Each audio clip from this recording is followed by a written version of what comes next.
आपकी एडवाइजर दीदी। आज मैं आप लोगों को LIC की रसीद के बारे में जानकारी दूंगी।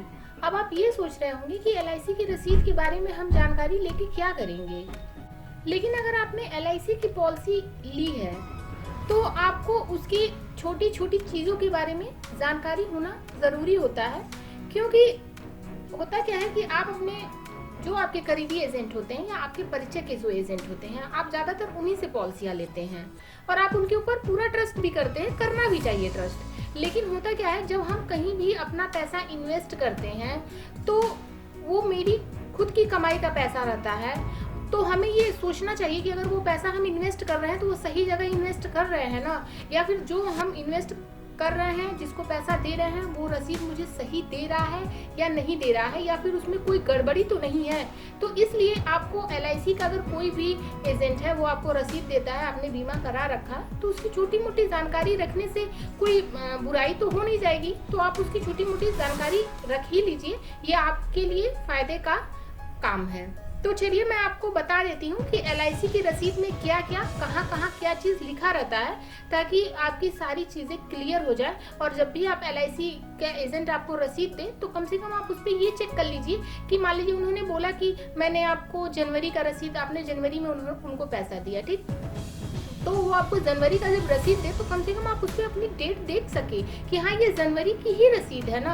ऐसा तो नहीं कि उन्होंने आपको जून का या दिसंबर का रसीद दे दिया हो और आपने चेक ना किया हो और आपने ऐसे ही रख लिया हो। तो इसलिए ये चेक करना 2 मिनट का काम होता है, इसको चेक करना बहुत ज़रूरी होता है। तो चलिए मैं आपको इसकी जानकारी दे देती हूँ कि कहाँ कहाँ क्या क्या लिखा रहता है। तो आप यहाँ रसीद में देख सकते हैं कि सबसे ऊपर आपका तो पहले कस्टमर का नेम लिखा रहता है, जो भी कस्टमर हो उनका नाम लिखा रहता है। फिर उसके नीचे आप आते हैं तो पॉलिसी नंबर आप देख सकते हैं, यहाँ पे पॉलिसी नंबर लिखा हुआ है। जो भी आपकी पॉलिसी नंबर होती है, LIC आपको अलर्ट की रहती है, वो आपका पॉलिसी नंबर यहाँ पे लिखा रहता है। फिर उसके आप नीचे आएंगे तो DOC, यानी कि जिस डेट में आपने ये पॉलिसी ली रहती है, जिस ईयर में, जिस डेट में, वो डेट आपका यहाँ पे मेंशन हो जाता है। और DOM का मतलब है कि कब आपकी पॉलिसी वो खत्म होने वाली है या कितने साल वो आपकी पॉलिसी चलेगी, वो यहाँ पे आपका मेंशन रहता है, ठीक। नीचे उसके आपका GST लिखा रहता है कि कितना आप जितना प्रीमियम आप दे रहे हैं उस पे कितना आपका GST लग रहा है। उसके नीचे DOB यानी कि आपका डेट ऑफ बर्थ लिखा रहता है, जो भी आपकी डेट ऑफ बर्थ रहती है वो आपका यहाँ पे लिख दिया जाता है। उसके नीचे आप देखेंगे कभी कभी रसीद में DLP लिखा रहता है। DLP मतलब कि आप कितने साल तक प्रीमियम आपको जमा करना है, वो डेट यहाँ पे मेंशन हो जाती है। उसके नीचे आपका एजेंट्स मतलब जो भी एजेंट रहते हैं उनका वहाँ पे कोड मेंशन हो जाता है। फिर उसके आप नीचे आएंगे तो नॉमिनी लिखा हुआ है, जिसको भी आप नॉमिनी में डाले रहते हैं उनका आपका यहाँ पे नाम LIC लिख देती है। फिर उसके नीचे आप आएंगे तो देखेंगे नेक्स्ट ड्यू लिखा हुआ है, यानी कि नेक्स्ट प्रीमियम आपको किस महीने में जमा करना है, वो डेट यहाँ पे, वो मंथ यहाँ पे मेंशन हो जाता है। फिर आप देख सकते हैं कि आपकी रसीद के राइट साइड में भी कुछ चीजें मेंशन है। यहाँ पे आप T&T देखेंगे, यहाँ पे लिखा रहता है कि कौन सा आपने पॉलिसी ले रखा है और कितने साल आपको जमा करना है। उसके बगल में SA यानी कि समेसोड, कितने समेसोड का आपने पॉलिसी ले रखा है, वो आपका मेंशन रहता है। फिर आप नीचे आएंगे तो देखेंगे कि आपका प्रीमियम, कितना आपने प्रीमियम आपको इस पॉलिसी पे देना है, वो लिखा रहता है। फिर आपका मोड लिखा रहता है कि आपका मोड हाफ ईयरली है, ईयरली है या फिर क्वार्टरली है।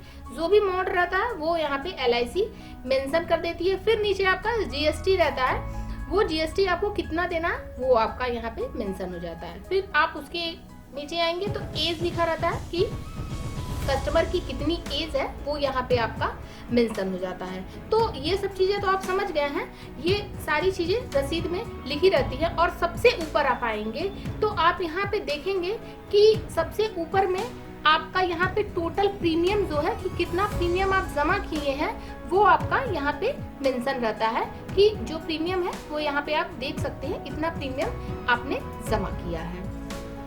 तो ये मैंने आपको रसीद की लगभग पूरी जानकारी दे दी है कि रसीद पे क्या क्या मेंशन होता है। मेन आपको यही देखना रहता है कि किस डेट में आपने पैसा दिया, वो जमा हुआ, और नेक्स्ट ड्यू मेरा किस डेट में आ रहा है, ये 2 चीज का विशेष ध्यान रखिएगा।